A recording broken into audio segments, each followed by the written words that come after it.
Hello friends কি খবৰ আপোনালোকৰ আশা কৰিছো সকলোৱে ভালে আছে আজি মই এটি বিশেষ কথাৰ ওপৰত আলোচনা কৰিম সেইটো হৈছে আমাৰ যি লৰা ছোৱালীখিনিয়ে টিউশনত যায় আমি সেই টিউশনত যোৱাৰ পিছত টিউশন সাৰে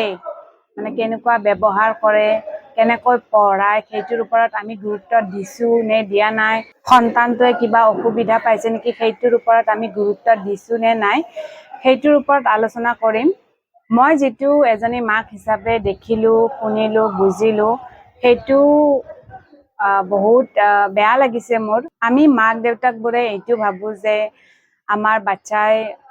গ্ৰুপ টিউশন কৰি আছে সো গ্ৰুপ টিউশনত একো সমস্যা হ'ব নোৱাৰে একো প্ৰবলেম হ'ব নোৱাৰে কিন্তু আমাৰ ছাৰ সকল ইমান বেয়া হৈ গৈছে আৰু সেই ছাৰজনে বহুত শিক্ষিত তথাপিও আমাৰ লৰা ছোৱালীক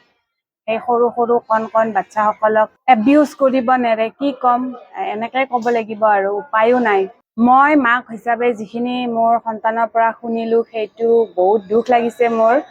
কাৰণ তাই গ্ৰুপ টিউশন গৈছিলে গ্ৰুপ টিউশনত তাইক একো কৰা নাই কিন্তু তাইৰ ফ্ৰেণ্ড সকলক দেখিছে ছাৰে কাৰণ তাই নতুন আছিলে সেইবাবে তাইক একো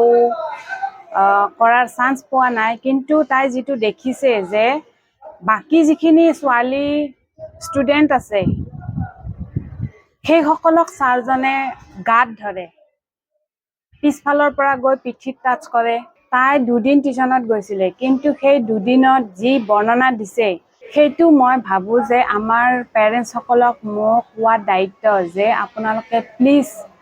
নিজৰ সন্তানসকলক টিউশনত দি তাত কেনেকুৱা ব্যৱহাৰ কৰিছে ছাৰজনে সেইটোৰ অলপ গুৰুত্ব দিয়াটো বহুত জৰুৰী কাৰণ আমাৰ ছোৱালী সন্তান কোনো ঠাইতেই সেফ নহয় সো আমি ভাবো যে গ্ৰুপ টিউশনত গৈছে সো তাত সেফ থাকিব কাৰণ তাত অন্য বাচ্চা থাকিব অন্য ষ্টুডেন্ট থাকিব বহুত লৰা ছোৱালীৰ মাজত টিউশন কৰি আছে তেনেকুৱা একো কথা নাই আমাৰ ছাৰ শিক্ষিত হ'ব পাৰে কিন্তু ছাৰ এজন পুৰুষ হয় যেটো আমাৰ দেশত কলিকতাত যেটো ঘটনা ঘটিছে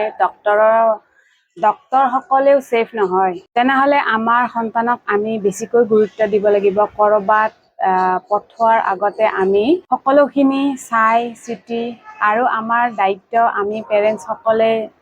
সুধিব লাগিব আজিকালি বাচ্চাসকল পেৰেন্টছৰ লগত ইমান কথা নাপাতে কিন্তু আমি সকলোৱে আমাৰ সন্তানৰ লগত বন্ধুত্ব গঢ়ি তুলিব লাগিব যাতে বাহিৰত কি হৈছে আমাক যাতে ফ্ৰেণ্ডলি কয় সকলো কথা সেইটোৰ ওপৰত আমি গুৰুত্ব দিব লাগিব আৰু আমি এনে বহি থাকিলে নহব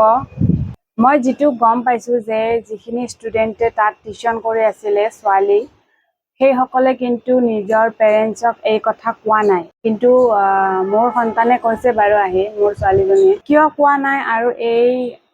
অত্যাচাৰ ছাৰজনৰ কিয় সহ্য কৰি আছে সেইটো মই নেজানো কাৰণ চাওক ছাৰজনে এনেকুৱা মিছবিহেভ কৰি আছে পিছফালৰ পৰাই টাচ কৰে টিপি দিয়ে পিঠিত বা আৰু ক'ত টাচ কৰিছে সেইটো বুজি পাইছে চাগে আপোনালোকে কিন্তু যিজন অন্য ল'ৰা সন্তানে তাত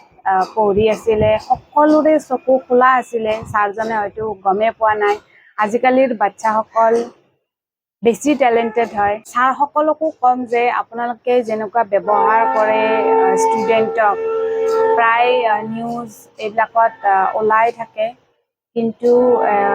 শুনি বেয়া লাগে কাৰণ গুৰু হয় আপোনালোকৰ ওপৰতেই আমাৰ সন্তানৰ ভৱিষ্যত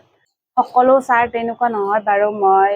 সকলোকে তেনেকৈ কোৱা নাই কিন্তু তাৰে মাজতে আমি নিউজবোৰত পাই থাকো আৰু মই যেটো দেখিলো মোৰ সন্তানৰ পৰা যিখিনি শুনিলো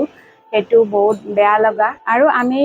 বাচ্চাৰ লগত সদায় ফ্ৰেণ্ডলি ব্যৱহাৰ কৰিব লাগে যাতে বাহিৰত কিবা হলে আমাৰ পেৰেন্টছক আহি সুন্দৰকৈ সেই পৰিস্থিতিটো বৰ্ণনা দিয়ে কয় কোনো ভয় নকৰাকৈ সেইটোৰ ওপৰত আমি পেৰেন্টছসকলে গুৰুত্ব দিব লাগিব আৰু বাচ্চাৰ লগত কথা পাতিব লাগিব আমি ফ্ৰী হোৱাৰ চেষ্টা কৰিব লাগিব আৰু টিউশনত অকল ডাঙৰৰ লগতে এনেকুৱা ঘটে ডাঙৰ ষ্টুডেন্টৰ লগত এনেকুৱা নহয় 5, 6, 7, 8, 9, 10 সকলো এই বয়সৰ সকলো ষ্টুডেণ্টৰ লগতে এনেকুৱা ঘটনা ঘটি আছে। বেয়া লাগে, আমাৰ যি শিক্ষাগুৰু ছাৰসকলে তেনেকুৱা কৰিলে শুনিলে বেয়া লাগে। আৰু ষ্টুডেণ্টবোৰ এনেকুৱা হয় যে ছাৰৰ কথা জানো ঘৰত ক'লে পেৰেণ্টছে বিশ্বাস কৰিব, মানি ল'ব, সেইটো এটা ভয় থাকে ষ্টুডেণ্টবোৰৰ। চ' তাৰ বাবেও ক'বলৈ সাহস নকৰে। কিন্তু নিজৰ সন্তানক বিশ্বাস কৰি উৎসাহ দি ভয় নাইকিয়া কৰি আমি সুধিব লাগিব, কুৱেশ্যন কৰিব লাগিব। আৰু সেই ছাৰজনে যি ষ্টুডেণ্টৰ লগত তেনেকুৱা কৰে, কিন্তু বাকী ষ্টুডেণ্টবোৰকৰো কনচেনট্ৰেশ্যন নাইকিয়া হয়, কাৰণ সিহঁতে এইবিলাক বস্তু নটিচ কৰি থাকে আৰু সিহঁতে টিউশ্যন কৰাত কোনো গুৰুত্ব নাথাকে। সেই টিউশ্যনটোত গৈ বা সেই টিউশ্যনটোত সময় নষ্ট কৰি একো লাভ নাই। চ' সেই টিউশ্যনৰ পৰা আঁতৰাই আনি লাগিলে ঘৰতে পঢ়োৱাক, কোনো সমস্যা নাই, কিন্তু সেই টিউশ্যনটোৰ পৰা একেবাৰে আঁতৰাই অনাটো বেষ্ট হ'ব। বেয়া লাগে, আমাৰ পেৰেণ্টছসকলে যাতে এই কথাটো বুজি পায়, টিউশ্যন দিয়াৰ আগত ছাৰজনৰ কথা ভালদৰে জানি শুনি যাতে ছোৱালী সন্তানক টিউশ্যনলৈ পঠিয়ায়। চ' কি ক'ম, আমাৰ ভাৰতবৰ্ষখনত ছোৱালী সন্তান ক'তোৱেই সুৰক্ষিত নহয়। আমাৰ পৰিৱেশবোৰে এইটো কৈয়ে দিছে। আৰু ইমানো কোনো পেৰেণ্টছে ইমানো ছেফ থাকিব নোৱাৰে, এনি টাইম টেনশ্যন লৈ থাকিব নোৱাৰে, কাৰণ সন্তান বাহিৰত যাবই লাগিব, সন্তানক বাহিৰত পঠিয়াবই লাগিব। কিন্তু উপায়ো নাই, এনেকুৱা পৰিস্থিতি বেয়া লাগে। এই পৰিস্থিতিবোৰ ক্ৰিয়েট কোনে কৰে? এচাম মানুহৰ মাইণ্ডছেট, কি ক'ম আৰু, ছোৱালী হ'লে মানে কি, এই ঘটনাসমূহ শিক্ষিতবোৰেই কৰে। সকলো পেৰেণ্টছকে এইটোৱে ক'ম যে সকলোৱে যাতে নিজৰ সন্তানক গুৰুত্ব দিয়ে। অনুৰোধ, টিউশ্যন দিয়াৰ আগতে এবাৰ ভাবে যেন। আৰু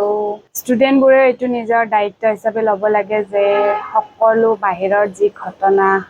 যি ঘটিলে সেইখিনি যাতে পেৰেণ্টছক আহি কয়, এইটো আমাৰ ষ্টুডেণ্টখিনিৰ দায়িত্ব। চ' বাই বাই এভৰিৱান।